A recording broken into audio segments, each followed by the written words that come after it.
Bon dia. Good morning, guys. Bom dia. Bom dia. I'm really happy and excited to have you here. It's such an honor, and it's a really funny story, actually. I don't know if you know how I heard about your team. Did you? She told you? I forgot her name. Keitana. Keitana. Did she tell you what Yeah. happened?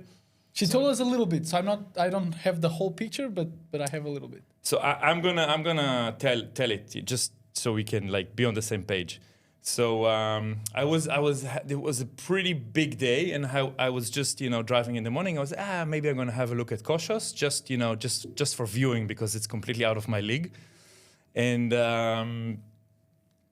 I went to Koshos and I saw from Koshos skis at In Cave. And I was like, oh, they're gonna surf the slab today. I have to watch it. So I, drove back to Ericeira, parked, and walked through. It was a bit muddy, and walked down to, and there was no one there, just Keitana, and she was sitting, and in the beginning I wasn't realizing what she's doing, but I suddenly like see that she had like a branded shirt with, and I figure out that she's doing something professionally. And I was like, after like 5-10, are you talking to the surfers out there? What are you doing? And she was like, yeah, and I'm talking to them, right, like with them at this very moment. And I was like, yeah, can you explain me now? I'm a spotter of the team, and then she started explaining me how it works and everything, and I was mind-boggling. I was like, wow, this is amazing. So do you? And then basically what happened, and I was like, okay, I have to. Let's chat. I told her about the project, and I want to bring some of the team to talk and hear more about Nazaré. And this last week was the best, not the best, but like an extremely great week for Nazaré.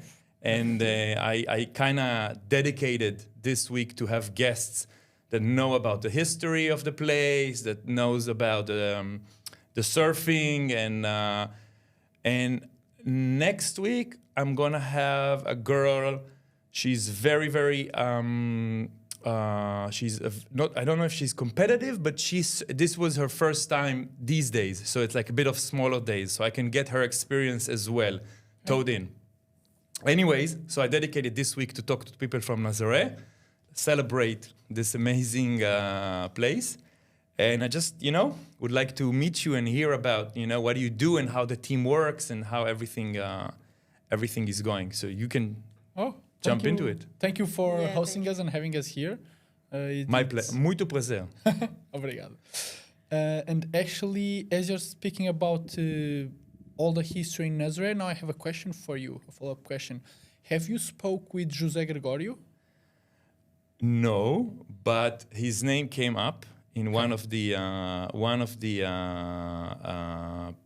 podcast I did with Miguel Padreira. Okay. His name came up. It actually became a very viral video. Me and Miguel talked about the first people that surfed Nazaré. Yeah. And Miguel said many people think that it's Garrett McNamara was the first one to surf Nazaré. And I was like, no. It was Shane Dorian. Yeah, I heard this podcast. You heard this one? And he was like, no. Let me tell you a story. And then he starts to tell that actually there was a bodyboarding competition, a famous bodyboarding competition. And then José Gregorio was the first one to toad in the really massive unpaddling days. So I heard about it. I never met the guy. Super curious, and I would love to have him here. Is he currently living in Ericeira, or is he lives here in Ericeira for a long time. Okay. So growing up here, he lived here, and he was one of my references. He was national champion, like an amazing surfer, and like I don't know, around 2005 or something, I start seeing videos of him and other surfers, Tiago Pires. They were surfing it, towing. Tiago Pires was towed in Nazaré with José Gregorio. Okay. They were partnering at the time, like on the jet ski. Just the two of them, no one out. It was I had like a crazy surf movie from cemented surfboards with like amazing waves in Cochus, amazing waves around Portugal. And then there was a section dedicated to Nazaré with José Gregorio and Saka, and it was insane. And that's one of the reasons I felt like I wanted to surf with. And in the beginning, I talked with him a lot because we're friends. I grew up here, like we know each other since I'm very young. And so I talked to him a lot, like, hey, take me there. I want to surf there. I want you to teach me. I want to go there one day. Unfortunately, it was not him that took me there because at the time he was having some bad back injuries and surgeries, so he was not towing anymore. But he was definitely one of my references, and he was one of the first guys, if not the first guy, to surf out there on tow days. And as he's from here, from Ericeira, and you said like you had multiple guests here, I think it would be fun for you to maybe have him as well. No, this is the concept. This is not only about surfing. I bring people from all kinds of stuff. We talk about finance, investments, coaching, fitness, surf, everything that interesting, comedy, Portuguese, non-Portuguese. It's like just about talking and, you know, creating content and just having fun with it. So definitely he's on my list. I never met him, but I heard like crazy stories about him. Is he still surfing?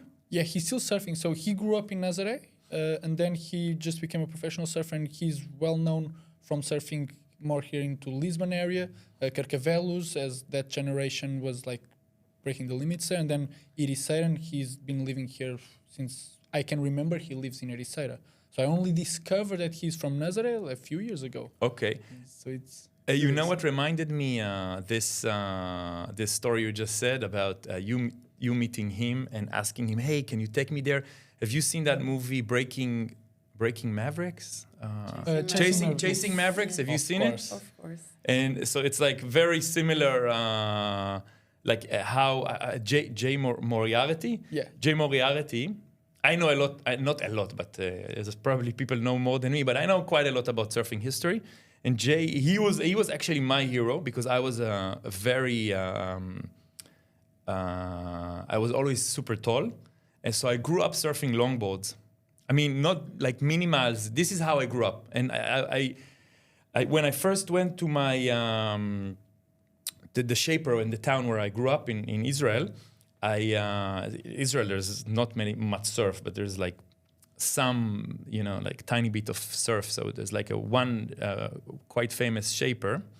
And I went to his shop, and he was, you know, I think you should start surfing on minimals. And all my friends were surfing on shortboards, and I was like, no, don't get tempted. Start on minimal, and I think you should stay. And I surfed minimals, and growing up surfing on minimals, Jay Moriarty was one of my, like, oh, you know, he was like, he surfs longboard as well, you know. So I was like kind of looking on him. And yeah, it's an amazing story. It's a really cool film. Also having a kind of not so happy ending, I would say, because he passed away, diving accident in the Maldives. Yeah. But it's really crazy, and it's actually quite interesting that he surfed one of the dangerous waves in the world, and he ended up on a diving accident. On a diving accident, which is super. I think it was free diving, by the way. So it's not as safe as normal scuba diving, but still, you know, it's quite, you know. No, definitely. I think when I talk for myself, but as a big wave enthusiast, that movie, that story, it's like a reference for us as well. Like it's everyone knows about it. Like he was a legend. He was super talented, super dedicated. He lived his life for it, and it's inspiring, obviously. Yeah. And it also keep us on our toes that we gotta chase the limits, but at some point also like be careful not to overstep them.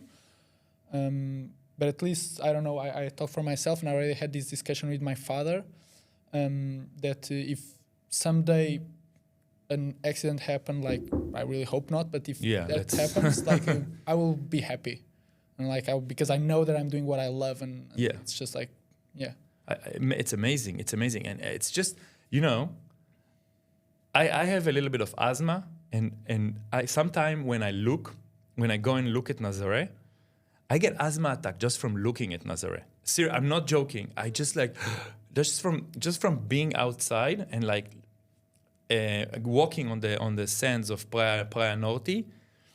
I was there just a few months ago, and just the amount of foam and currents just on the beach. Sensation. That's amazing. That's like the power that goes over there. That's insane. And I'm like looking, and I'm like, I'm just like, I'm losing air just from. I'm just really wanna pick your brain and figure out what's your training and how do you approach the season, or how do you even start? But before, can we talk to? Would you mind that we talk to her and you introduce Yes, yourself and you with explain us pleasure. also your part in the team and everything? Of course. So thank you very much for having us today first. My pleasure. So I arrived in Nazaré in December. It was my first time surfing there. I was supposed to be here for 1 week. And life happened that I really enjoyed to be there and driving more, because driving is my first passion, I would say, the skis. Okay. So I figured out that it was not that easy.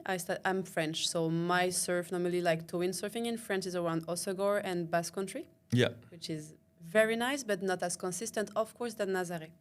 So coming here was just to, I would say, test the temperature to see how it was and how I would love the spot. And week passed, and I was, I don't want to leave. Really? So I just decided to stay a little bit more, because my first session, I felt like a baby. I felt like I knew nothing. I have everything to learn again, which was an amazing sensation. And we came with a friend, and after a few weeks, Herrings offered me to be a part of the team. Mm-hmm. So it's an honor, of course, to be part of a nice team like that in Nazaré. And now I'm training with them. So it's a new life. Crazy. It's crazy. So I'm actually like sitting with a woman who is maybe 100 times more brave and have bigger balls than I am. It's just joke, But it's amazing. It's crazy. And so you are mostly driving the skis, or also get towed in the back. And what's the difference in approach? So first of all, we are super lucky, because happily we have a different element of passion for each of them. He would say, maybe, tell me if I'm wrong, but 45% driving love and 55% driving surf. I mean, passion for surf. Mm-hmm. And I'm the opposite. I read a little bit more driving than surfing. Okay. So it's really easy for us, because he's super happy to surf more than I, and I'm super happy to drive more. And just for everyone who listens and don't understand, what happens is that you surf as a team, and you are basically almost like one unit, because you are together. And then there is when there is a set coming, the surfer tells the ski, I want that, or you kind of have a dialogue before. How does it work? Or you want that one, or you don't want? Well, let's go for this one, and you kind of talk about it. Yes, I'm still learning there. So obviously, he's the one who will take the shots. Yeah. At one point, obviously, I hope I would know him enough, and my surf and my driving and the spot, to know which one he wants without having to asking him. Yeah. That's the goal. And it will come to that. It came to that with everyone. You just need to spend time together, surfing together, so that you understand the body language of the driver. So when she's driving, or Francisco is driving, or Tomas, like the other team members, I already know some of them body language by the way they're just like moving the body. I know what they're going to do with the jet ski. And so as a surfer behind on the tow rope, I can adapt my line as well to be easier for them to drive and easier for me, and more comfortable, that it's not as bumpy or something. Okay. So it's just training together to become that unit, that team. So you surf as a unit, and then you recognize a wave or a set coming in, and you're together. It needs to be quite quick, because then you're sitting together on the ski, and then the surfer jumping into the water holds the. This is how it works. I'm telling from what I saw, and if I'm making mistakes, correct me. And then the ski starts to tow the surfer, and then they basically match the wave speed and slingshot the surfer into the wave, into a massive 10-meter wave. And so he's fast enough to capture that energy. And then also what's important is that the ski driver, in case of things go south, he is the one that you're waving to, right? You're like, you're going to get him if he is down at the impact zone. And how is that even possible physically to get with the ski to rescue? Can I say rescue? It's exactly what we say. To rescue the other surfer in that hole with a vehicle, engine, motorized. How much it weighs? 300 kilos? Yeah. 500, the ones that we use with Actually, turbos. yeah. That's 500 kilos thing to rescue a surfer in a 10-meter wave impact zone. I mean, just explain me how it works. What Training. goes in your mind? I mean, so you go into that foam area and then you look back and you have faces, 10-meter faces, basically ready to break on. So the way you pose the question, it makes it look way harder, way crazier than what we feel. I don't know. We feel, as we love it, we feel connected to it. Yeah. So I would say, so for us, it's not as crazy. It's just enjoyable. So you feel the pressure. It's funny to see you like that. We have this too. Don't worry. We started by having the spotter letting us know when the set is arriving. Mm-hmm. So you met Caetana, she's the team spotter, so she's always on the cliff in Nazaré, radio communicating with us. And she let us know which direction the waves are coming, how many are coming, where are the other teams surfing, and which wave is the best or the biggest, or sometimes even we are going for the wave that she told us, okay, there's some waves approaching north, and I'm driving, and I know she's behind me ready for surf. And she told me, okay, so the second wave is the best or the biggest. But then at the same time, as you said, we need to then go rescue them. So I'm worried, okay, the second is the best. But what's behind? I asked him, how many waves are behind? And if she tells me maybe 10 waves, and it's a huge, huge day, maybe I think twice. Should I put her on that wave or should I wait for a little bit... for the last wave of the set. I wouldn't say the last, but one of the more last strategically calculate Yes. that. Yeah. So communication is really important, as you asked and as you pointed out. And so the surfer and the driver, they will always have the last word, obviously, because they are the ones in the position. Feeling the... So I would say the spotter is super important to give us all the data so that the driver can then make the decision of what is going to happen.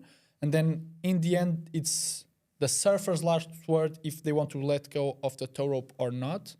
But also sometimes it happens that the surfer is in a position that he just needs to go at some point. Otherwise he will be endangered, like throw out of the leap or get, So then sometimes the surfer, like I can tell her or Francisco or Tomás, or they can tell me like, we don't want to go for this wave, so we try to communicate as well. On the tow rope. Yeah. Screaming, So, but calmly screaming. So we scream so that we hear each other because of the sound of the waves and the engine. Ski, yeah. But we're calm when we're communicating.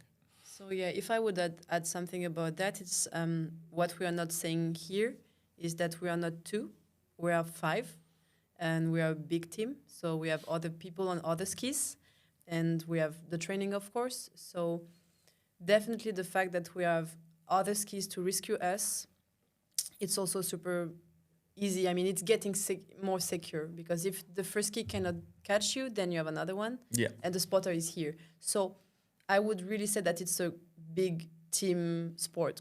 Differently that a normal surfer, here we have to be a team. Yeah. And that's what makes this really nice and beautiful. Obviously, as you said, because we make one, but it's very comfortable to hear Caetana on the radio, for example. You met her, and it's a pleasure to know when we are in the lineup, because of course she gave indication, but also when we had a nice wave, for example, she's talked for us, and she's like, yeah, that was amazing, and it's very nice. Like, we have this chance to be sharing our love of one wave, but because the driver gave us and the spotter see us and the rescue is here too. It's a big teamwork. It's Yeah. definitely a team effort, and the Yeah. whole team feels it. Can you tell everyone how the team is comprised from what is the different members and different roles Yeah. in the team? Of course. So me and Francisco, we started surfing together maybe 7 years ago in Nazaré. I was already surfing there for 2 seasons. And then we just team up as a 2-person team, like on a jet ski. Then at some point, we started to wanted bigger and bigger waves. And as she said, at some point you will need a second jet ski or even a third jet ski for one surfer. And so we started, okay, let's not just be us and let's build a team. And so we founded the Red Herrings. At the time, we invited Tomás, a friend of mine, a really talented surfer from Madeira. Super young, so he's 21 now. He was probably 18 when he first started to come to Nazaré with us. And then this year we had Hermine arriving in Nazaré, and we just saw her talent and her passion for it, and we starting having some sessions together because we had friends in common. So we do have other friends that are not part of the team that sometimes come and surf with us. And so she was one of those persons, and then we just connected and it like it felt right, and so we extended the invitation for her to be a part of the team. And so right now we are 4 surfers / drivers, and then we have a 5th person, which is Caetana, as a spotter. Okay. And so it's one rule of our team that everyone needs to be able to drive and to surf. We don't want anyone that is just a surfer, which is the most common, and we also don't need just a driver. Because let's say this is a team sport. I need a driver, but she also needs a driver. If I don't know how to drive and she takes me out, it's going to be just a pain in the ass for her because she won't be able to surf that day. Yeah. I will be super happy, super stoked, Yeah. but she won't be able to surf. And so as a team, we all know how to drive and how to surf.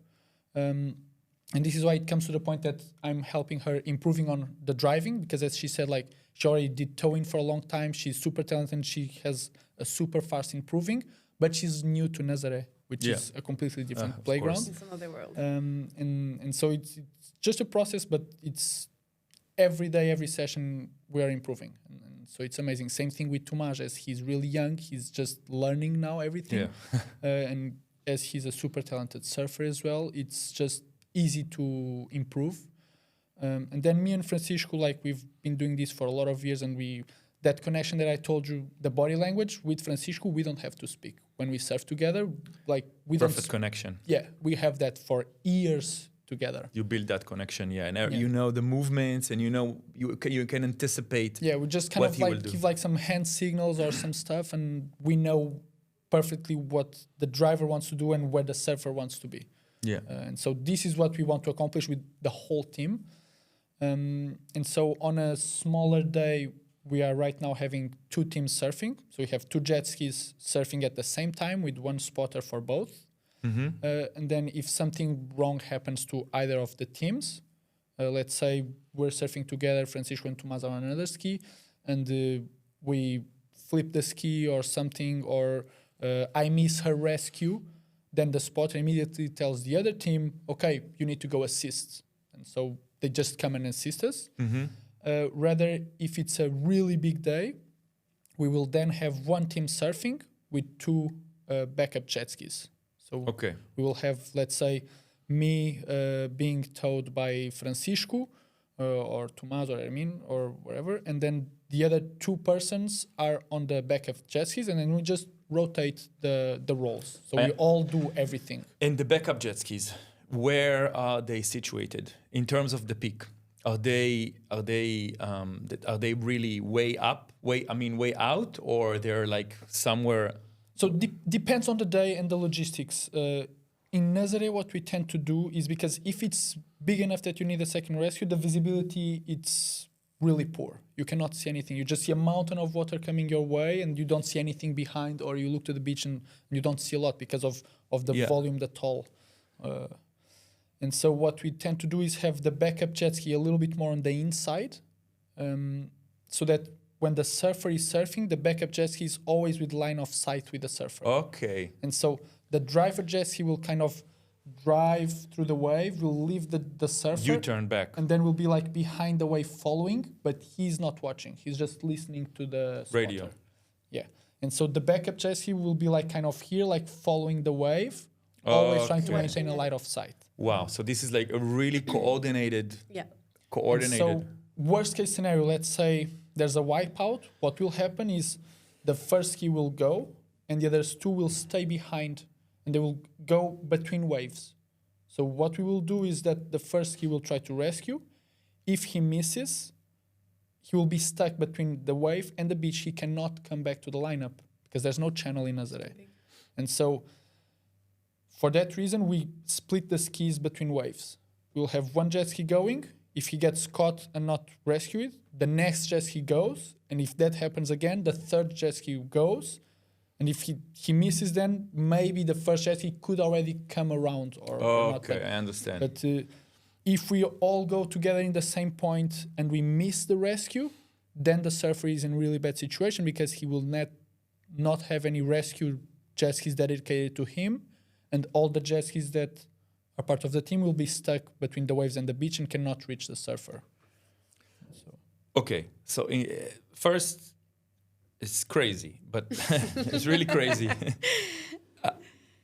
If in Nazaré specifically, because this is my only place, I'm thinking if I've seen any other big waves surf spot. I was in Mavericks, wasn't breaking, it was super small. If in Nazaré, if the surfer misses all the rescues, the first, the second, and the third, and no chance of getting him, what his faith will be? That will he eventually be washed to shore, or will he eventually go into the cliff? I mean, yeah, that can happen. That's, I think, the biggest fear of us surfing in Nazaré. It's the rocks. At least for me, I'm scared of it. I think there is also something very important to say is that we have one spotter, but all the team, when the days are big, have spotters, and which is really important. We are all doing the same thing. you support each other. Exactly. So what happens is, by chance, this is not something you have to consider. You have to consider that you are with your team. That's it. Yeah. But worst case scenario, if no one came and someone is able to come from another team because they hurt, because their spotter would say, oof, there is a team in trouble, many people comes normally. First, it happened to you like a serious wipeout. I don't. I'm still a baby here. It's okay. It's okay. But no, I don't. But some wipeout, not as serious. Have you wiped out? Yes. I did. People came, but they were close enough to be with me at that moment. Okay. And for example, it happened to us. I was driving. It was not a big day, but he was definitely super close to the rocks. I had to rescue him and to rescue the board. Otherwise, the board would go to the rocks. So he just jumped on the ski, said, let me here, and had to take the board. And I felt kind of uncomfortable because driving in Nazaré for the first months and being super close to the rocks with the white water everywhere, I was kind of trying to find what to do. And I just went over and I didn't figure out that the current was so strong that it was pushing him closer to the rocks. He was already super close to it. So I couldn't come back as I wanted. And I saw all the skis coming from the back to help him, which was new for me. It felt super bad. I felt like I did a mistake. It was okay because it was not a huge day and he knew how to manage it. But definitely it was an action that made me feel scared, bad. Yeah, I understand. Yeah, and so this is what I was talking about. People came, other team came, 3 skis came straight away, like that are super good and know the spots. So you have support from your, there's camaraderie, from the community. Completely. Yeah. Actually, on that same day, we ended up going to the rocks twice to pick up other surfers as well. Yeah, okay. In when I saw Nazaré from Praia del Norte from the sand, it looked like being washed to the sand is also not a good. Not because of the because you're gonna miss the day or everything, because it looked not such an happy accident as well, because the beach break looks like just one huge washing machine and endless currents, and basically what you just hug the. Have you washed to the beach once? Yeah, multiple times. Yeah, multiple times. Yeah. Can you? Is it a horror show? In the beginning, it was a little bit stressful, obviously. Now A little bit, just a little bit. No, so I'm joking. everyone on the team. So we also have another rule on the team, which is you gotta be ready to get hit by the waves. Otherwise, you don't surf. If you're not ready, you shouldn't be out there. Yeah. And so we always train. We go to apnea trainings. We get physically prepared. We train ourselves to be able to endure all that with no rescue. So we train for the worst case scenario. Obviously, we never want that to happen, but we need to be ready for it. Yeah. And so it's not going to be comfortable. It's not going to be fun in the moment. Maybe after we will laugh about it, but you gotta be ready for it. In the beginning, it was more stressful because it was something new. So that's her point right now. Even the other day, we were talking that she was stressed that it hadn't happened to her yet, and she feels stressed about it. For me, it's obviously not fun in the moment, but it will happen to anyone. It's just a matter of time. So, wash to shore. Have you been you had multiple undertows? You were like. Yeah. So what happened in that scenario is, let's say I catch a wave, either I wipe out, or even maybe I don't wipe out, but I just kick out of the wave and the jet ski misses the rescue. Yeah, and the big set comes. The big set comes, and it's going to be 10, 15, 20 waves until you get to the beach. And so, for example, the worst wipeout I had out there was a closeout wave. Was on, I don't know, my second or third season there. I was young there, let's say, as well. And it was just a closeout wave. I was wearing for the first time my inflatable vest. I was like feeling super confident. Okay, I have the inflatable vest. Nothing can stop me. Like, it was just a closeout wave. I went down with it, and then I just pull it. And I was like, in my mind, like, okay, now I'll come up. Then like, I was not coming up. And after a while, I was like, something is wrong. And I just like start hugging the vest, and I felt, okay, there's no air on it. And in a moment I thought, okay, because it was something new for me. I didn't quite understand how the vest works. So I was like, when the wave first hit me, I pulled, and the wave hit me and pushed me down. And so in my mind I was like, okay, maybe like a balloon, the wave was so strong that popped the vest. This was what happened in my mind. So I was like, after a while, I swam up. And the thing with having no flotation or less flotation is that you stay longer in the water, to the point that when you do surface, the jet ski can no longer catch you. It's too late. Yeah, because you don't have enough time. Yeah. So the next wave is right there, and the jet ski is not near enough. And you are just to having rescue. your head above the water, and you see this the wave coming. And yeah, and so it happened to me like that. I come up, the jet ski was not there. I was like conscious, like that will happen. I pull another pull of the vest. So we have 4 options to pull. So I did one, then that happened, and the water was like freaking out, like, okay, maybe it popped the vest, so it's fine, I'm swimming. I come up, I pull another one, and it didn't work. So like, okay, definitely, the vest is broken. Something is wrong. Yeah, it's broken. I broke it first try. It's like, so now I'm going to get hit by the second wave, and then the jet ski will pick me up. But then the problem was that as I didn't have enough flotation, I just had an impact vest. Every time I would surface, it would be too late for the jet ski to pick me up, and the next wave was right there. And so I ended up going all the way to the beach. And in the moment I was almost on the beach, I just kind of in despair just pulled the 2 other ones at the same time, and they inflated, and the wave washed me through the beach, and I kind of like crawled on the sand, and the lifeguards came to help me. Because I was super tired. I couldn't walk. I couldn't stand up at the moment. Well, yeah, no air, and it's crazy. And can you tell how long have you been More or less, yeah. How long have you been under the water for the first wave?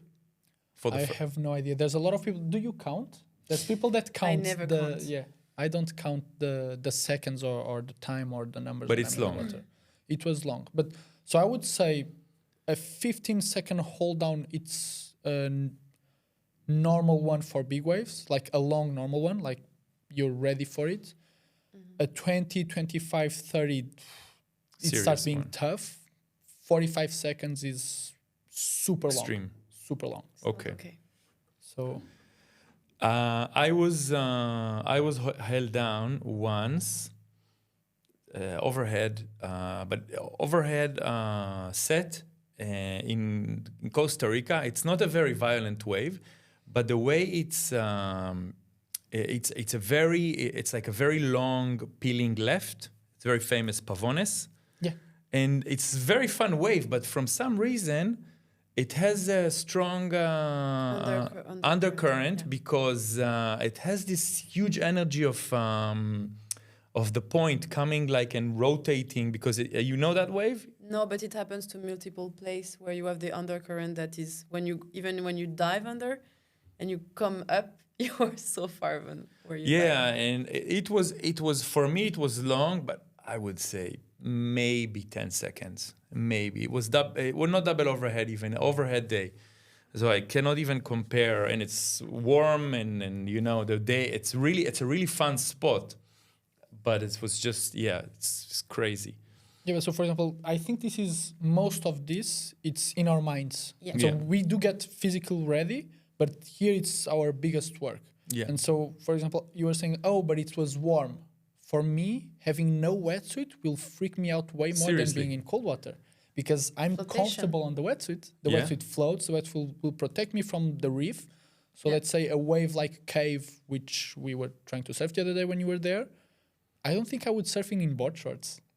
Because It's freezing also. it's no. If it was warm The water, rocks. Yeah. the rocks are so shallow and sharp that obviously they're still there. It's still super dangerous. One of the most dangerous waves. But I have a wetsuit, so it kind of in my mind calms Some me down. Like protection. I have like a layer, you Yeah. know. And if I was on board shorts, I would have no layer, so it would freak me out more. So- Let's talk about slabs. If you're mentioning cave, are you? What kind of? I mean, is there a difference surfing slabs and surfing Nazare? Huge difference. Yeah. So Nothing compare. yeah, Nazare is about the size, the speed, the power, and the energy of the wave. And on a slab, it's way more technical, I would say. The line that you need to make on the wave to have a An big exit. barrel. Yeah. Because that's what you want to accomplish on a slab. You want to do barrels. And so to do that, it's terrifying because the rocks are right there. You want to be deep on the wave to get the barrel, but at the same time, you don't want to be so deep that you'll wipe out and end up on the rocks. Yeah. So it's a fine line of control, and it's super technical wave. In Nazare, the technique is different. It's about the towing, about being in control of the board, about managing the speed because you're going as fast as possible in Nazare. Yeah. And the whole energy of the ocean is pushing you, and so you have to be able to control your balance and the board with all that water moving, which is really difficult as well. But it's just a different feeling of surfing. I would say. Different boards. Normally, yes. Yeah. You use different boards for slabs than Nazare. Right Smaller now, boards for. Right now, I'm using the same board as I'm using a light board in Nazare. So back in the day when we first started to surfing there, after McNamara, not back in the day with José Gregorio, the boards were really heavy. We would use 10, 11, 14 kilos surfboards. Yeah. And actually, José Gregorio, he gave me one of his tow boards from Semente. And so I have at home in my garage one of the first tow boards to ever surf in Nazare. And it was one of the first ones I used there. I just saw Daniel, by the way. He was here from Semente. Okay, He cool. was just in the So building. he is the one that does my surfboards now. Okay. I'm developing my tow boards with him now. And we started with heavy boards, and with the time, I've been reducing a lot my weight on the surfboards. And so right now, I'm surfing with between 4 and 6, 7 kilo surfboards. And so the same 4 or 5 kilo surfboards that I use in Nazare, I can use in cave, for example. And how big is the board? 5'10". You surf 5'10" in Nazare.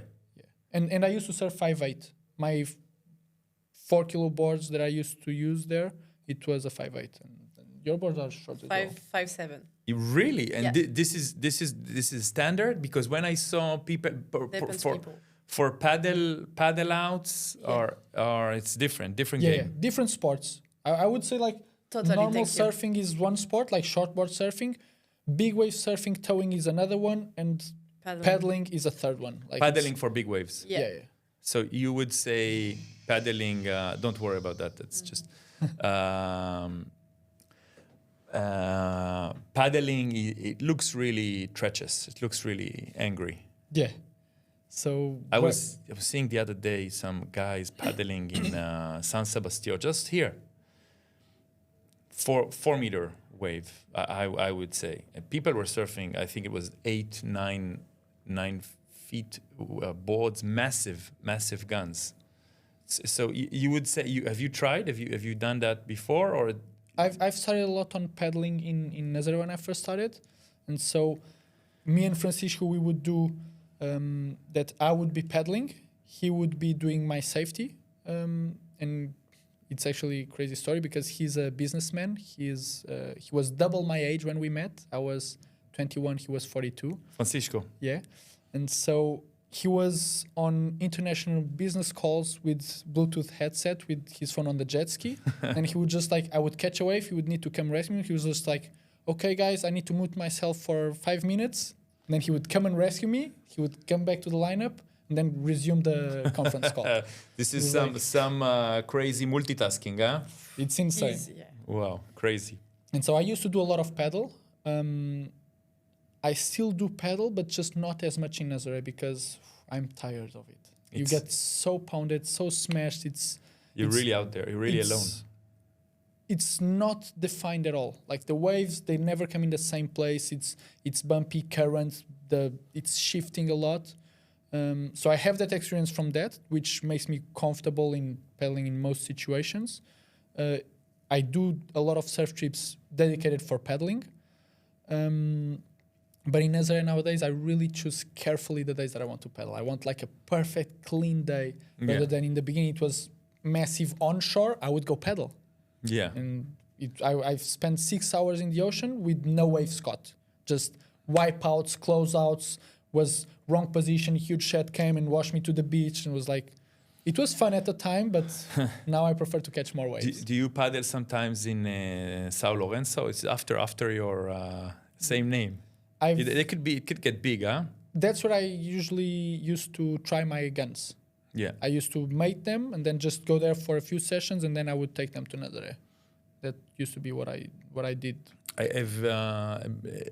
I've heard someone, was it Miguel Padreira or someone comparing. I think from what I see, Sao Lourenço is a little bit like Waimea Bay, on a small, like medium-sized Waimea Bay, I would say. I was never on the North Shore, so I don't know, but No, I've heard that a lot. Me neither. You've But actually been on the North Shore. Yeah, so. but I didn't, at that moment, I wasn't able to read the big wave wave, properly. okay. So I wouldn't say my opinion about that. Yeah, but I've heard that comparison a lot. the channel and the beach break and the and whole. even the way the wave is shaped, like I've heard that a lot. This is what I noticed. And I've never been on the North Shore as well, but I've seen Waimea, many videos and stuff. That's like that's interesting. How do you guys prepare physically? What's your training regime? What do you do? I would say that mainly being in the water is the most important, because this is where you get ready. There is nothing that you can do that will give the same sensation that being tow behind a rope, rescue on the sled, go on the foam, and do this like a lot, and being able to handle this for hours. Yeah. So basically, being on the water as much as you can would be the most important training, my opinion. Yeah, we have a little bit different opinions here. Definitely, there are many things that we do. Apnea, mental. I think the mental part is also really important to me. This is my way of thinking because, as you said, 10 seconds in the water can be huge. If you get ready and visualize and do mental work and apnea and cardio and things, it What will is apnea? change. Sorry, just Apnea. what is it? Just How you say diving? Free diving? Breath breath. holding, yeah. So I did that in swimming. I'm swimmer, so like Yeah. we did sometimes as less, always deducting the amount of getting air out. Yes. 3 to 5 to 8. Yeah. Exactly. You know that drill? That's free what we do. in the pool. Yeah. How do you do that? 3? It depends. We have plenty 3 of strokes. Yeah, but different- for example, because this I think it's really good. So you Yeah. do in the first one you do 3, and then you do 5, and then you do 8. Oof, it's even worse than that. Some days I'm completely out of focus because it's really difficult. For example, you would do 25 with 3 strokes, you say? Yeah. Every breath, Yeah. breath every 3 strokes. Exactly. Yeah. So you breathe every 3 strokes, and then you come back without, for example. Then you do an exercise with as much breathing you want, but maximum speed. Then you come all out speed. Yeah, and then you come back without breathing. It's like trying to manage the cardio, Yeah. and in the same time the quality of your paddling, I would say, like, yeah. So we do those kind of exercise, and I love them, and she hates them. I love them as well. It's really good. I love swimming. it's I'm a not really good. true. I don't hate them. Sometimes Which pool do you do that? in Lisbon, Yeah. and I used to do this in France too. In Lisbon. Yeah, And in Amadora, there's the trainer that he's been doing this for 10, 15 years, Jojo, and he really wants to actually come to Ericeira. We've been discussing this for years for him to come and give us the trainings here, but it's just logistically being difficult to accomplish, but I think someday we'll have it. But yeah, it's, as she said, like it's the mental game. And Yeah. I'm joking now, like she hates it because when we're there, she's always complaining like, oh, I'm hating this. But after, Yeah, that's true. After then she loves it. It was like, oh, it was such a good training. Yeah, it's amazing So- training. You feel your lungs, your everything. And even for the technical, what if you don't know how to swim properly? Because many people know how to paddle. But if you lose your board, let's say paddling big waves, you lose your board. You're at the middle of the white water in the ocean and there is a current. If you don't know how to swim well, I mean, technically having a nice position in the water, how to move your legs, how to breathe well on the side, which is super difficult, it's get a very bad situation. It was Yeah. actually my biggest fear growing up surfing was losing my board. Like the leash broke and lose my board. Yeah. Like just normal surfing. Yeah, I was yeah, like, no, And me. this- I know that. I think I never broke my. Maybe once I broke I did. once, and on a small, not too exciting day, So broke my leash. So I think this is really important because you have to know how to swim, not just how to breathe or not to breathe in the water. Yeah. So swimming for me, it's super important as a surfer. So maybe bodyboarding, like body surfing. I mean, training more, training like your legs, training as you can with the ocean. I would say it's super important because first you get used to seeing waves coming to you. I'm obviously not the best because I don't paddle that much, specifically not in Nazare. But for example, smaller day, I would say being in the lineup and just trying to swim, to be there, to get used to see the waves coming to you will help you first with the technique, with the breathing, with the cardio, and also Yeah. with the mindset. Yeah, it's very. I think that if you swim there, you kind of get used to Of course, the flow. the flow. And I would say actually body surfing, it's the Amazing. best workout for big waves. Yeah. Like because you're always swimming, you have to learn to be in the current. You on a surfboard, you sit, you're resting. Yeah. You don't have a rest moment on body surf. You can float a little bit, but you're always like on high cardio. You're catching the wave. You're Yeah. not breathing properly while you're surfing Yeah. on the wave. It's not like You are not deciding. Camera photographer, surfing photographer in the water. This is a good workout. It's amazing. Yeah. It's a huge This work. is a nice At workout. least here in Portugal, normally the best water photographers, they used to be bodyboarders. Yeah. Or sometimes they even take the bodyboard, used to take the bodyboard out with them and paddle with the, and kind of like use the The bodyboard for stability. for stability to get a good shot. Yeah, it's true. I did that sometimes. I took some photos. Again, nothing too serious, small days, but it looks like a really cool exercise. And the swimming, I'm excited about that. Can I ask you about growing up in France? Just like a little course, bit yeah. about surfing there, and Oof. This is something that I have to say. I grew up in France, but not as a surfer at all. So I was from the center of France, and I started surfing when I was 20, so 7 years ago. Okay. Yeah. Okay. Maybe you know that girl that I invited coming here next week, Emily. She's from Denmark. Emily. At Red Bull, you mean the Emily. Emily? She's Oh yeah. She lives in Ericeira. I don't know her. In person. Yeah, I don't know. I know her in person, but we just met, so Okay, I so couldn't. it's very fresh. I don't know about her story. Yeah, so I that invited much. her also for a talk, and she has a really cool TED talk about surfing. Yeah, she and did. and I also saw that yesterday she was Doing Towing her that for the first time. Yeah, Towing it it for was the- amazing. Yeah. you and the guy who was towing Silver Kite. His name is Silver Kite surfer. Silver on Kite. Instagram. His girlfriend Jose. was renting my studio apartment here in Ericeira. Okay. And so I met him, and I didn't know he was a surfer in Nazaré. But one day he came over and he was parking the car, and I was like, he had on the car a sticker, and I was like, oh, I should give him some serious respect, you know?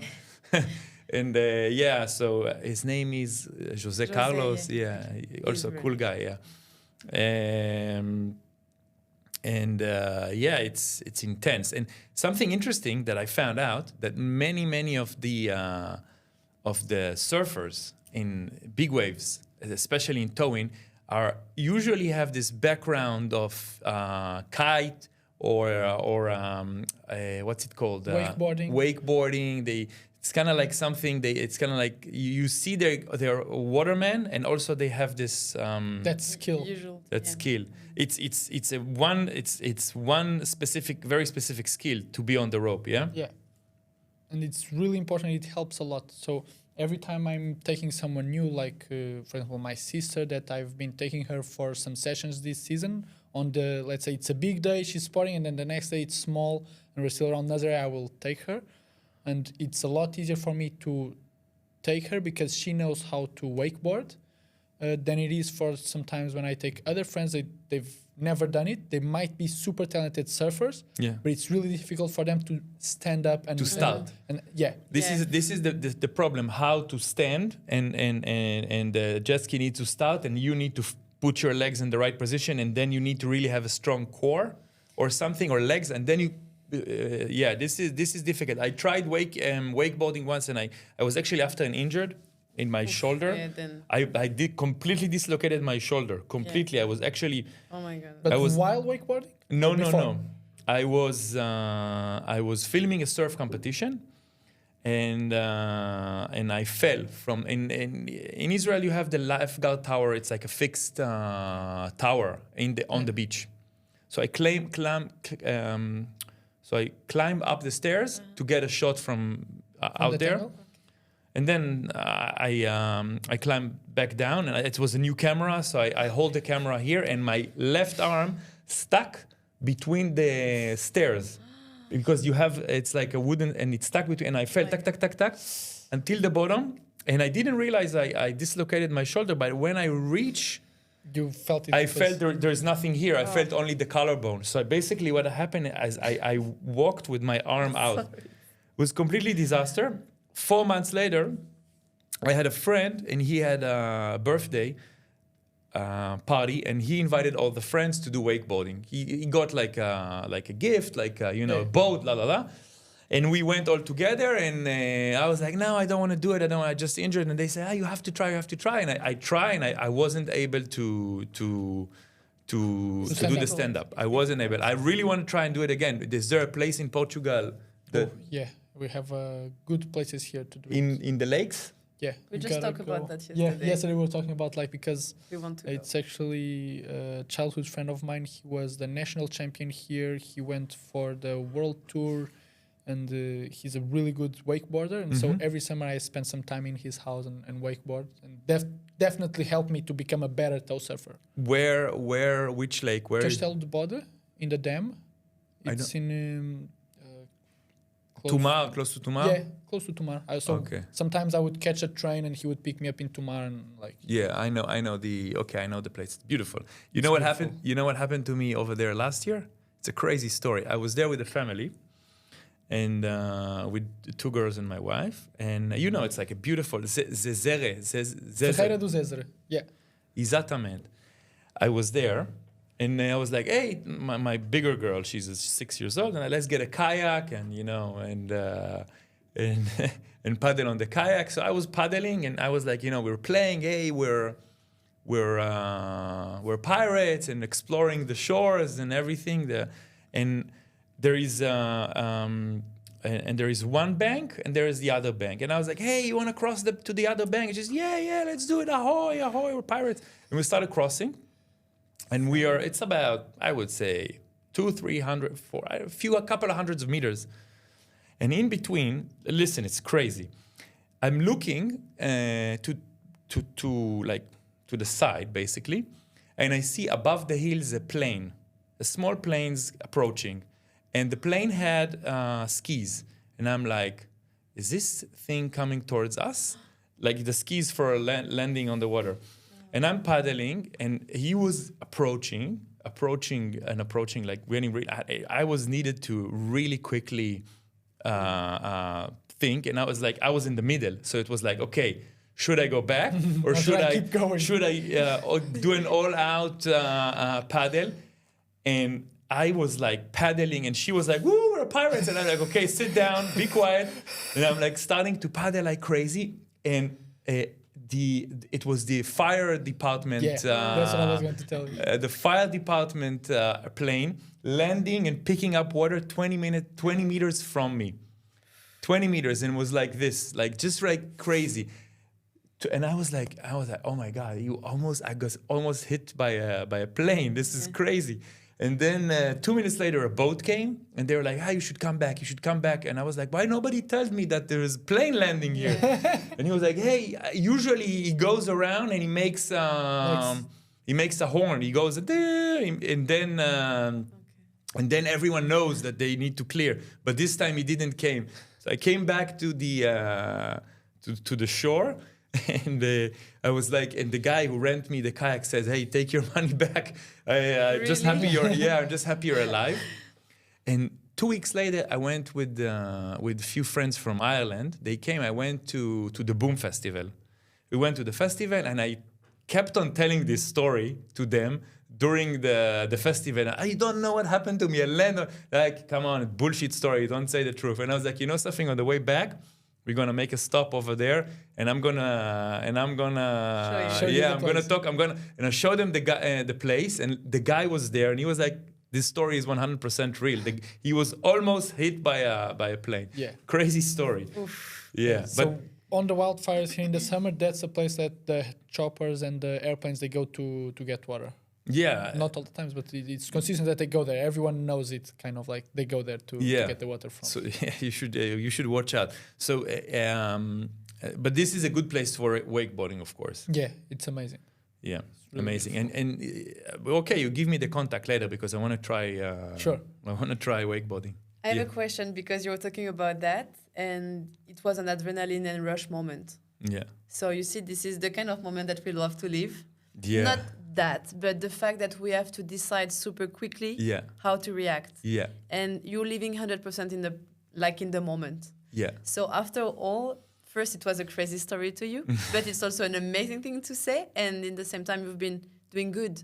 Yeah. And you're kind of proud of how you reacted because Of you could course, have of panicked course. and things. Of course, my wife saw me from the beach, Yeah. and she was like, and she didn't care about me.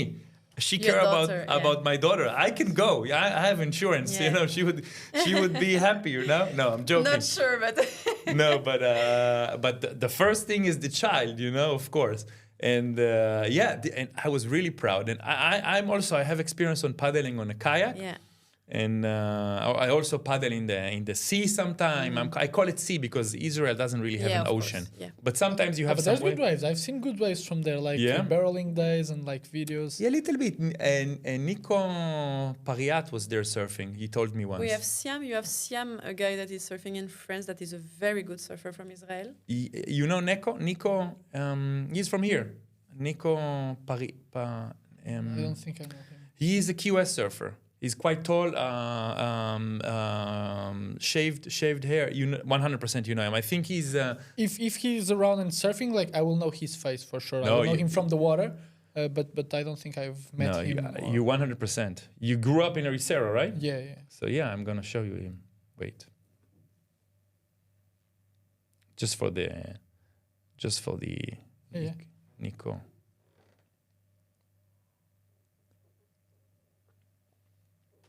Enrique? Neku. Yeah, of course. Yeah. Neku. We're always laughing that we're both getting bald. He told me he was in Israel once surfing in the QS. Yeah. Yeah. So yeah, he was there in a QS, and this competition, not the QS one. Before it was a QS one, this is where I dislocated my shoulder at that spot where they throw that contest. That contest, exactly. Epic. When is the how do you I want to ask you a few technical questions about Nazaré, okay? The season, when it starts and when it ends. It starts, I would say, October till March. Okay. But end of September you can have good waves. Yeah. And April you can still have good waves. And even in the summer, like you can have like 1 or 2 days in the summer. I heard that when it's completely flat here, I don't know if it's a secret or not. I hope I'm not, but I heard everyone knows that. So when it's completely flat here, zero waves here. Over there you have perfect 0.5 meter barrels. Depends on the days. So the thing there is with the other underwater canyon, it's super specific with the direction of the swell. So it can happen that I've left Ericeira like waves from here. So I go to Santa Cruz, which is always a little bit bigger. So I would surf there waves like this. And then in the end of the day, I would go to Nazaré and it was like 2 meters barrels. Really? On the same day, on the same swell. And Ericeira was still small. It was not like the swell were building or anything. No, it was small. Okay. But then it has also happened that, for example, there was a big wave contest there, Gigantes de Nazaré. I woke up here and it was the biggest day I've ever seen Ericeira that winter, and one of the biggest days I've seen Ericeira. And I went to the contest and I was kind of like scared because I was going into the contest with someone that I've never told before. And I was super bad from my lungs. I also had asthma and I was like just coughing a lot. I was like, feeling a little bit sick. So I was taking pills. I was like, oh. You have asthma? Yeah. And so I was like going into the contest like super scared, like, fuck, it's huge in Nazaré. It's huge in Ericeira. And yeah, you were expecting build up. And then we go there and it was just a normal day. Normal 10-meter day. No, not even. It was actually like, I don't know, 5, 8 meters. It was a normal day. Just a normal 5 to 8 meters day, you know? It's Office crazy. day. How do you treat your asthma? I mean, what you have some? You had it as a child, or? Yeah, I had it as a child. I ended up going to the hospital sometimes on ambulances because I couldn't breathe. And then growing up, I used to have a aerosol machine. Yeah. I don't know if it's aerosol. That's Yeah, like some sort of this or just for the room. Yeah, like this. My mama used to get it ready for me, like put some serums inside, like medical stuff, and I would just breathe in. Yeah. And I had to do it Bronchodilators or something. Almost every day. I don't know. And then at some point after I started surfing Nazaré, I had this big lung infection. And so I went to the doctor afterwards and then she told me, okay, so you need to start taking the asthma inhaler. And so I start using it twice a day, every morning, every evening. And still on emergencies, I needed to do it more. And then I just changed my diet, and nowadays I don't do anything, and I'm perfect from my. You remember what kind of inhaler was it, or asthma inhaler? Symbicort. This kind. And what do you change in your diet? I stopped eating animal products. You're 100% vegan? Not 100. So, first of all, vegan it's a lifestyle. So I would never say I'm a vegan because I can use animal things Yeah. or whatever. So, never a vegan. But in my house, I'm 100% plant-based. I used to be all year long plant-based. Right now, I got to a balance that if I'm going out with my friends, or especially if I'm traveling, I will taste anything because I love food. It's one of the things that I love the most. So I will eat everything and anything. No, nothing against it. But I know because, for example, I used to be all year plant-based, and then in Christmas vacations, family dinners, all that, I would used to eat everything. And so the week between Christmas and New Year's, I was always super bad with my asthma. Yeah. And then The week before New Year's. The week before New Year's. Yeah, it happens to me as well. I have December and January. I have like the asthma goes a little bit worse. You also have? No. Good for you. Yeah. It's really annoying because you feel like something is stuck in your chest. You know? Yeah, I was the whole time Yeah. like not breathing. Like Yeah. It was super annoying. Yes, maybe I should try plant-based. I tried keto for a little while last year. I don't know if it helped, and it's a lot of commitment, and maybe I should try plant-based. I think it's nice, but what happens to me? I'm so big, I'm 2 meters, and I'm getting really low energy and really. I need to get a lot of calories At inside. first, Yeah. At first, it feels that. Yeah, but that's a cool story. No, it was a process. So I started. It was not from one day to the other day. I did it. But it helped you. It helped cures. No, 100%. Now I'm super well. I don't have asthma inhaler. I don't do anything. It's amazing. And how long ago did you swift to that diet? I started 5 years ago. Okay. So I started stop eating meat for environmental reasons. I was like, I don't know, a little bit more conscious about. It makes sense. And I kind of slowly stopped with meat. I've never drink much milk, for example. I don't enjoy the taste, and I don't like cheese as well, except like let's say hamburgers and pizzas, like cheese French. melted cheese. I love. Yeah. You know? But besides that, I don't like cheese. So milk and dairy was easy for me. So I've never even had much of that. And then it was just a process, and it was like after a while I discovered as well like a lot of stuff about the fish industry, and so like especially being a surfer and from the ocean, I just kind of reduced, and then I stopped, and I was just at the same moment got super curious about nutrition, and my family, they're all doctors or physiotherapists or something health related, and I asked them, okay, give me some books that I can read, because as a surfer I have a lot of free time in the winter when there's no waves. Let's say it's 1 week stormy, and so I would just read nutritional books, and I just realized that it was going to be helpful, so I just give it a try, and it really worked well for me. Yeah, amazing. And sorry, go back to France. I forgot. Yeah. What about Growing up in France? Yeah. So I just wanted to ask you. So in France, you said you grew up in surfing Hossegor? No, not at all. I never surfed before my 20s, like ever. I never went on the surfboard before. Yeah, but you surfed Hossegor in your 20s? Yes, I Biarritz, Hossegor. So what happened is I first started to surf in the Caribbean islands. Oh. I would be really honest about like one Team thing. Bissou. Yeah, exact. Like them and Maud Lecar, and yeah, there are many people in the surf now that are from there.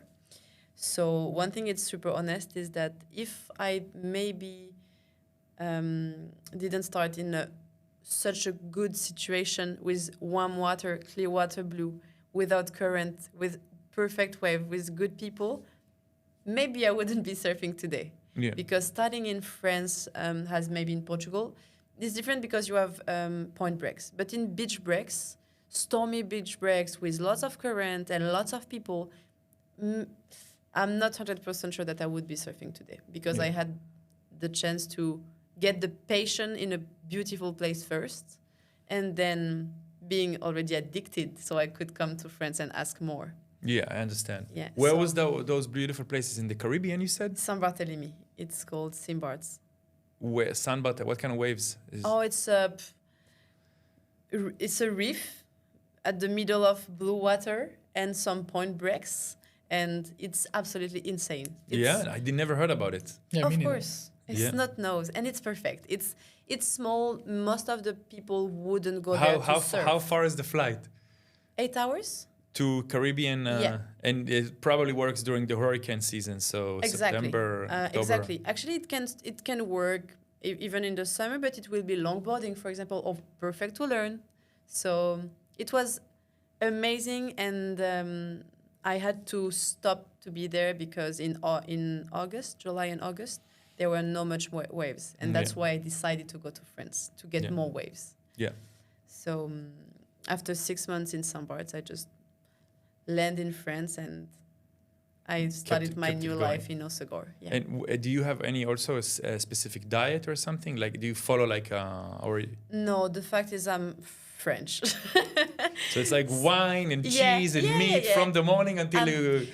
It's a little bit different than that, but it's true. Actually, it's because I come from a countryside, so people eat what they have close to them. The meat that I would eat since I'm young, it's the meat close from the farms that It's really are healthy. around. It's It's supposed healthy. to be healthy meat. This one. It's super healthy, and I think I've been really lucky to enjoy like veggies. My main diets are veggies. I'm in love with salt and how you say, sugar and salty dish. Yeah. So I would just love like my favorite meal ever would be a salad with veggies and fruits. So it's not very difficult for me to be plant-based, but I love cheese, and I love meat also. But have to be good, I would say. Good quality cheese. Good quality fish, good quality whatever. Like when I'm somewhere, I love to eat what the people from this place eat. Magnifique. Yeah, it's good. Yeah, no, it's cool. And just again, I was just want to jump back to the Nazaré, and we will wrap with that. So you said the season is from October till March. October. You think there's going to be another chance for big days? Yes. We Yeah. hope so, of We- course. Yeah, we never know, but the season is still 2 months till till finish, so the February- potential is there. The potential is there. Potential is. And next time I'm going to come and see you guys. Okay. With pleasure. Yeah, you gotta visit our warehouse and Yeah? yeah. Oh, that would be really cool. Thank you. This is really like really really Yeah, inspiring. and meet can- our team. That yeah. would be the best. This will be really cool for me to show. You can meet Ketan on the cliff while we're surfing, and then you just meet us in the end of the session at the harbor in our warehouse, and you meet the whole team. Yeah, that would be really epic. I actually really want to show my girl, like the universe. Yeah, surfing like examples, from other women, other girls. I want her really to grow up to be a surfer. That's I think good. she would really like it. Yeah, it's a healthy word, I think. Being in the water is, you have no phones, you have not a lot of things. It's just in the moment and enjoying with yourself. Amazing. Guys, thank you so much for coming. I really had really good time, and I think it's really like a good day to go surfing today as well. Yeah, let's all go surf. Yeah, that's this. Epic. Nice.